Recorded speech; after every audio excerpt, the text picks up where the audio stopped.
pegando um pouco também dessa linha, na verdade, a gente vai sempre englobar coisas que têm a ver com que muita gente talvez não saiba.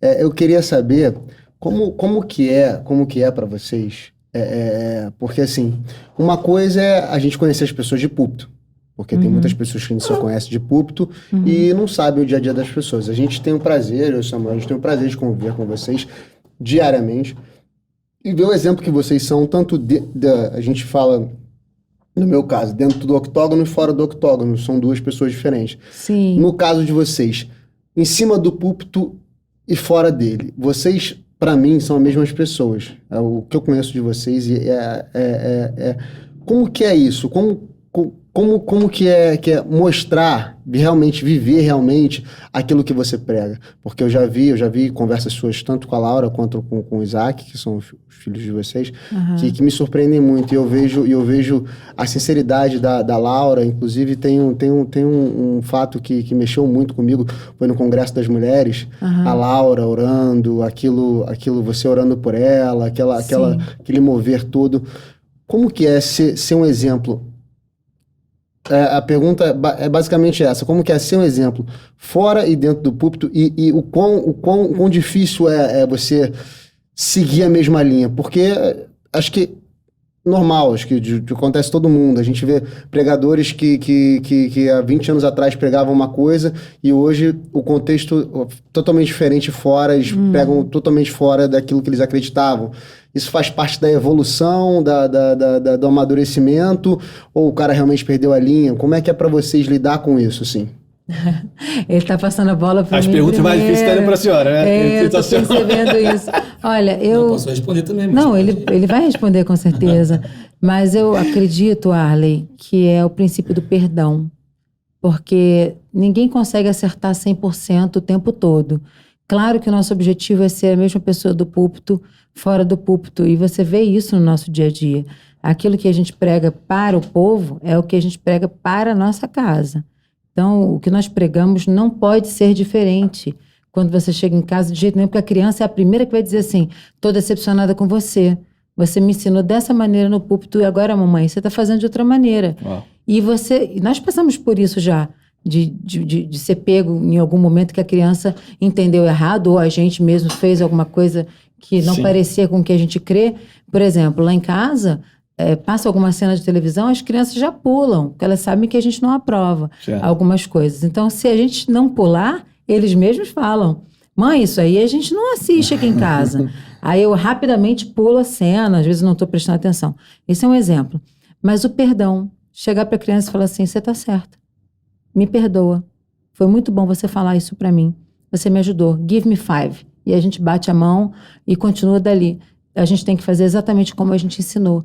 E a criança, às vezes, tem razão no que está falando. Às vezes, não. Normalmente, tem razão no que está falando. É mais pura, né? Ela é mais pura. E, por incrível que pareça, eles são o nosso combustível para o dia a dia. Os nossos filhos são os nossos primeiros discípulos. Eles são as primeiras pessoas que estão em casa com a gente. Nossa primeira igreja é a nossa casa. Então, se eu não consigo pregar para a minha casa, eu não consigo pregar para mais ninguém. E aí vocês vão ver nos olhos dos nossos filhos quem é o hipócrita e quem não é. A hipocrisia está nisso aí. Você pegar uma criança, por exemplo, se eu falar mal de você para meus filhos, quando eles te encontrarem, eles não vão te abraçar. Eles não vão brincar com você, porque eu falei mal de você na minha casa. E você vê que não é verdade. Eles chegam, te abraçam, te beijam. E esse é o nosso exercício diário. Não é fácil, não vem com um manual de instrução, mas é um exercício diário. Estou errado, marido? Não, certíssimo. A gente acredita em tudo que a gente prega. Mas a gente nem sempre consegue viver tudo que a gente prega. A gente tenta. Eu acho que isso é... A gente tenta. E a gente... Porque nós não podemos... Pastores são humanos. Pastores têm crises. E pastores são maridos. Pastores são pais, são filhos. E tem uma série de responsabilidades, medos, inseguranças, desafios. Então, o ministério pastoral, a gente sempre costuma falar isso, que é um ministério muito solitário. Né? Porque, às vezes, tem que sofrer sozinho. As pessoas, às vezes, também olham grande expectativa, a princípio, de um pastor. E, às vezes, a gente não tem resposta também para tudo, para todos os dilemas que as pessoas estão enfrentando. Agora... uma coisa é saber no que eu creio. A minha fé, ela é inegociável. A minha fé não é abalada por circunstâncias. A minha fé não é abalada por conta de, por exemplo, um outro líder cair, entendeu? Ou se eu for decepcionado. A gente acaba tendo que adquirir uma resistência a decepções. Uma couraça, né? Porque muitas pessoas falam assim, fui decepcionado pelo pastor. Mas e o quão decepcionado esse pastor já foi? Boa fala. Entende? Eu costumo dizer que o pastor é a pessoa mais ferida de uma igreja. Porque normalmente o pastor ele é o prato do dia na casa de alguém. O que a gente seja não faz, para bom, né? ou seja para ruim. O pastor não me visitou, o pastor não me ligou, o pastor não está nem aí, entendeu? O pastor demorou muito, pregou demais, o pastor, ele não sei o quê, o pastor tá... Entendeu? Normalmente, pastores são pratos principais na casa de algumas pessoas. Domingo de tarde, então, né? isso acontece bastante. Então, assim, mas não tem, eu continuo crendo, quando surgem muitos modismos, eu costumo dizer, Fernanda teve a referência para ela, que foi a avó dela. O evangelho que a avó dela transmitiu para ela. Eu tenho a referência com o evangelho que a minha mãe transmitiu para mim.